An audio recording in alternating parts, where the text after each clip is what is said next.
happening within its rules. But along with that, just my interest is just protecting the public health that's around. Right. You know, because I've been near a bunch which get out there things I will be told, oh no, that's my boss. It's okay. A lot of people live within farmers' properties. A lot of times they're not told. They're employees anyway. I know that's a worker safety issue also, so you also look into those things. Yeah, or if that's a renter's right issue or something, you know. I mean, I know me personally, I grew up out in the country and we lived on a farmer's property, and the pesticide sprayers would come into our house, and we just go inside the house, you know, and we didn't really think about it, and we didn't really know. Parents really didn't know, and we were never notified that they were going to be there. So we just, you know, go in the house until they left, and you could still smell it in the air. What's happening now? Are people notified who makes sure, who checks if people I are think notified? within a certain radius, they're supposed to be notified. But I'm not Yeah, sure. I check on that and make sure who goes out there and you know what, if you notify when you're The county act is that, I think it's pretty restrictive. really. Yeah, I believe it is. Because there've been a lot of state lawsuits and state laws. And I don't know how, I'm not in agriculture, I don't know how it's implemented in the county, but I do know it's pretty strict. And I don't think there've been a lot of violations here lately. I don't know, but I'm not sure of that, but I've seen or read of them. Because I think there were a lot of incidents Right. where homes got sprayed. And subsequently, I think the state really stiffened the laws on that, and I think the regs were pretty tough. The thing, I think there's a big disconnect within farmers. You know, there's a lot of times it's, violations aren't being probably because they didn't get to it on time. Conditions weren't right. Nobody reported it. But saying you have DPR, Farm Pesticide Regulation, that oversees the county.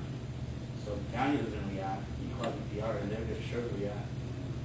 You know, but there's not that connection. A lot of people don't know that. People don't know that.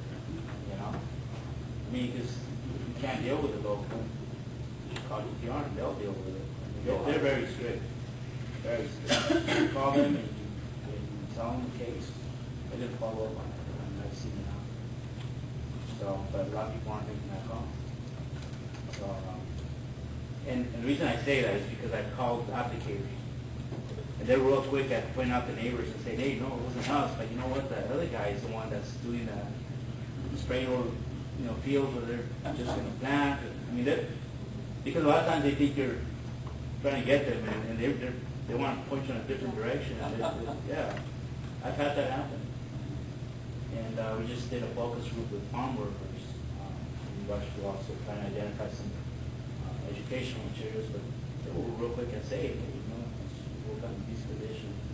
Sometimes they apply and it goes right in. And a lot of times it's not the actual farmer, it's the labor contractor that just wants to get the work done and just throws them in there. And all those people don't have a clue. You know that they're at risk, but they're afraid to say anything. They don't know who to go to. They're afraid to be put on a list, theoretical list. See their job visits. Yeah, so all those things are happening. So, yeah. Which is not going to be on public record. They're not going to be a violation, but they're happening. In reference to agricultural burning, it's very strange. Every time there is a big burning, it goes to Mexicali area. Every time, and it stays 3 or 4 hours with this cloud, it goes to Mexicali. The big one, you know, not the small. The big ones always, they burn when the wind goes. Well, the majority of the burning takes place in the wintertime, in January and February, and prevalent winds comes from the Coachella Valley to Mexicali. And so when you have if you look at the burn charts, if you look at how many burns are done for each month, you break it down for each month, the majority is in January and February. And then even in December. well. And then if you look at meteorological data, it shows that in the winter you get your air coming from the riverside down this way. So I mean, that would be my only deduction as to why that you're experiencing what you're experiencing in Mexico. You know, the other thing is that, let's take away from the fact that I don't want to see burning, but when I'm in the valley of Mexicali, when you're out there in the area, you see a lot of burning happening out there. But you don't see it from here because the city's just stretched out so far. So it impacts the south part of Mexicali. But we're so up against the city of Mexicali that you're going to see it from this side. But it's actually happening on both ends. I don't know how much the burning in Mexicali affects us. We never hardly ever get to see it when it's a huge burn.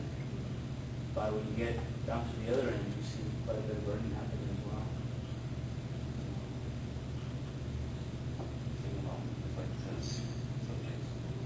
Yeah, so it's happening on both ends. We just don't get to see it because it's so far.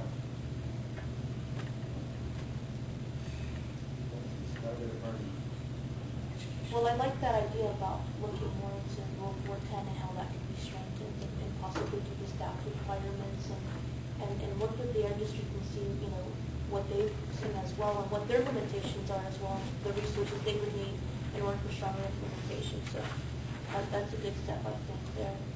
Are there any other policy ideas that you thought of?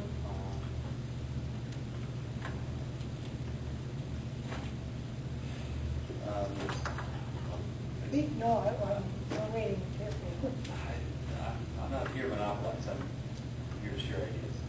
And you guys can ideas. Well, you have your Yeah, idea. that's here. Oh, We're probably yeah. going to be up ready for me now. All right. I'm sending emails to, there's one notion I have, there's solar cookers. And it's basically a little, cardboard box, it's tin foil, and would focus all, solar radiation on a little glass and metal thing. In 2 hours, it'd be cooking meal, basically. I came across this at a trade show in San Diego. I asked a woman, I sent her an email asking about it. She sent me back a detailed example of how, basically from like 11 to 1, farm worker out in the middle of the field, set up a cooker, cook his lunchtime meal, which means that he can basically prepare food on his own, bring it along with him, and not have to buy anything, so cheaper to take him some stuff. And then do the same thing for the evening meal, just like 4 to 6, cook a meal, put it into a container, basically keep it hot for a couple hours, and then eat it. This would, if we start giving these out to the farm workers, the migrants coming across, teach them how to use it, because otherwise they're using whatever rubbish and stuff they find to burn, to cook their food. So conceivably, this can be an economic benefit to the laborers, because now they can prepare their own food, get their own food in cold waste, basically bring it with them and cook it at any time. And it has a clean air benefit as well. The thing is, and then on top of that, these cookers cost $25. We could conceivably get subsidized, have charity. Basically each company here in the Imperial Valley could donate $1, and so that way you bring it down to cost of $0. You charge $1 for overhead costs, and so that way, like a person like me, I can start selling cookers out of the back of my car at the border for $1 each, one per customer. Doesn't matter where they take it, but you can even include like a little literature with it as well. And the result is that you're kind of like helping people with something, and you're giving them a tool that they can use, and it kind of spreads the word. So this is one idea, but we would need like an organization to work with to do it, because ideally to have like a grant or something like that, you would need a lot of weight behind it. It's a very good idea. What do you say?